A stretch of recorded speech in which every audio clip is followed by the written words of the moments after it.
मंत्री विधायक ऑटो पे घूम रहे हैं, साइकिल पे घूम रहे हैं, ईंधन बचा रहे ये हैं। केवल नौटंकी है। एक दिन दो दिन करेंगे, उसके बाद सब उसी रास्ते पे आ जाएंगे।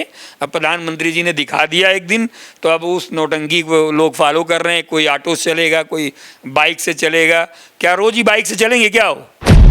एक कबीना मंत्री हैं, उनको उनके एक विधायक ने ही खुलेआम रोक लिया और कहा जाने नहीं दूंगा।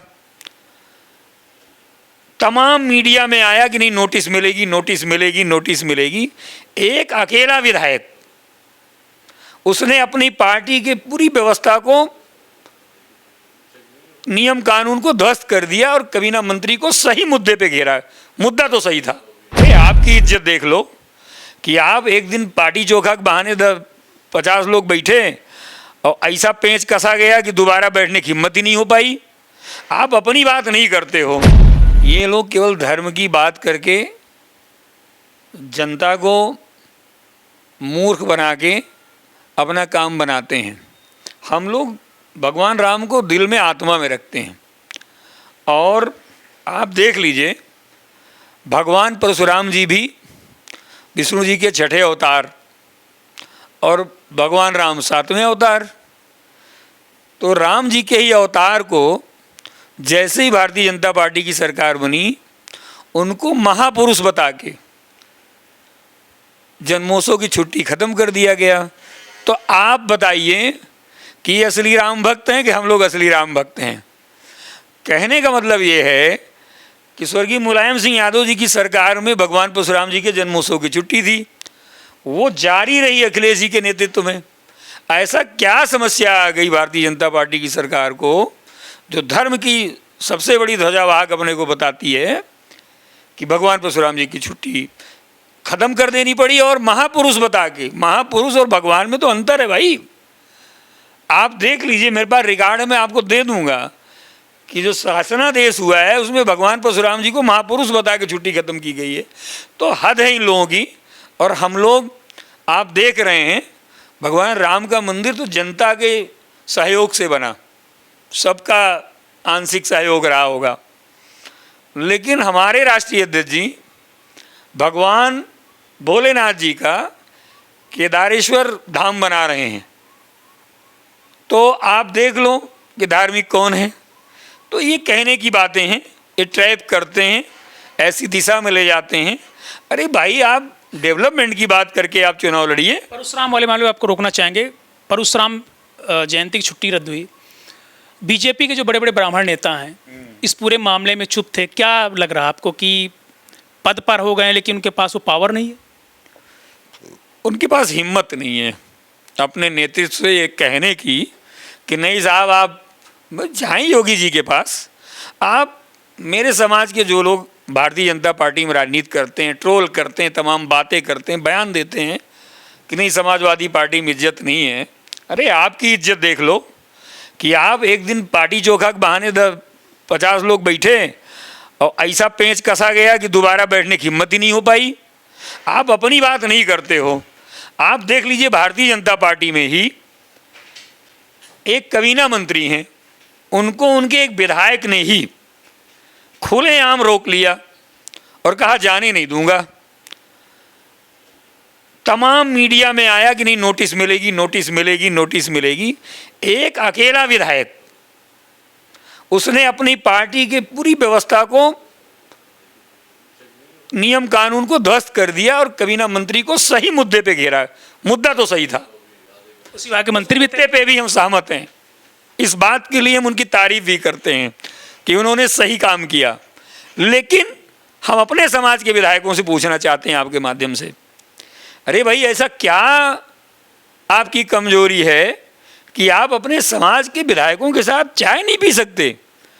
क्यों नहीं दोबारा आपने हिम्मत की कि आप कह रहे हैं भगवान परशुराम जी के बारे में जाके जन्मोत्सव छुट्टी के बारे में वो लोग बात कर लेंगे? हिम्मत नहीं है उनकी। जब चाय नहीं पी सकते बैठ के, तो मुझे नहीं लगता कि उन लोगों की ये हिमाकत है कि अपने नेतृत्व से इस विषय पर लड़ जाएंगे। हम ये बात जरूर कह रहे हैं कि जैसे ही समाजवादी पार्टी की सरकार बनेगी, अभी राष्ट्रीय अध्यक्ष जी ने एक ट्वीट किया था भगवान परशुराम जी के जन्मोत्सव पे और कहा कि सरकार बनते ही भगवान परशुराम जी के जन्मोत्सव की छुट्टी हम करेंगे। ये होता है।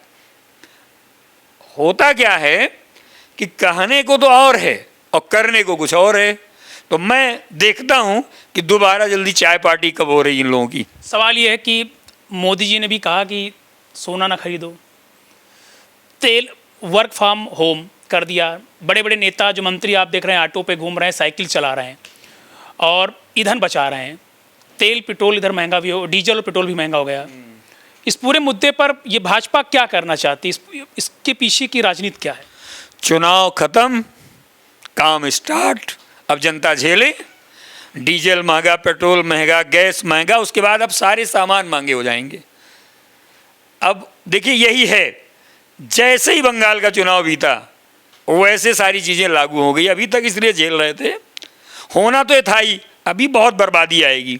आप देखिएगा आने वाले समय में कितना जनता को पीड़ा मिलेगी।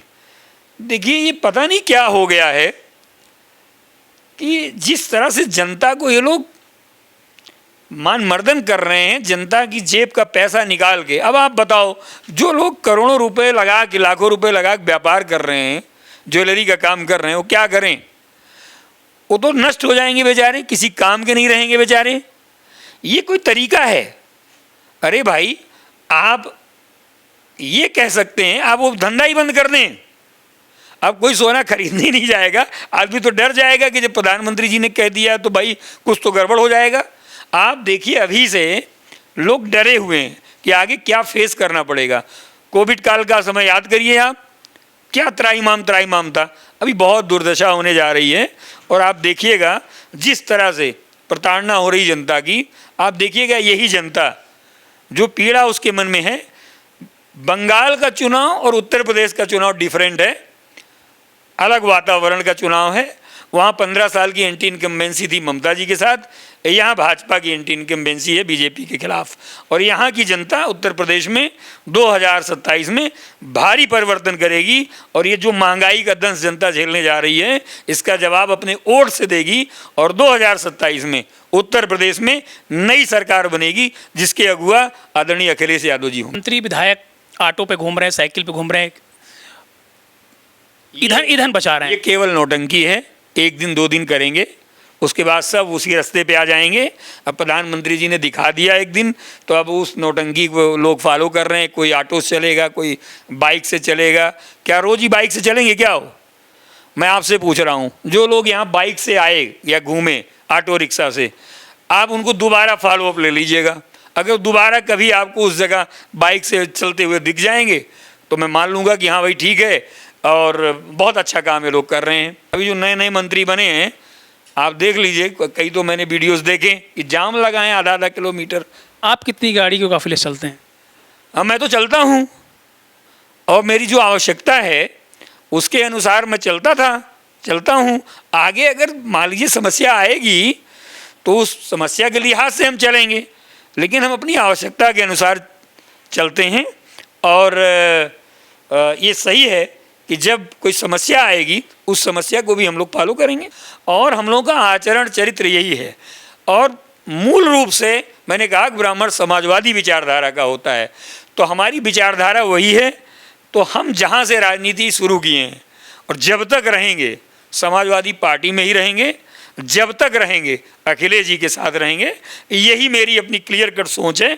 और मेरा मानना ये है कि जो लोग बार बार दलों को देखते हुए पाला बदलते हैं, उनका वजूद खत्म हो जाता है। आप भी तो जा सकते थे साथ में, 4 लोग गए थे।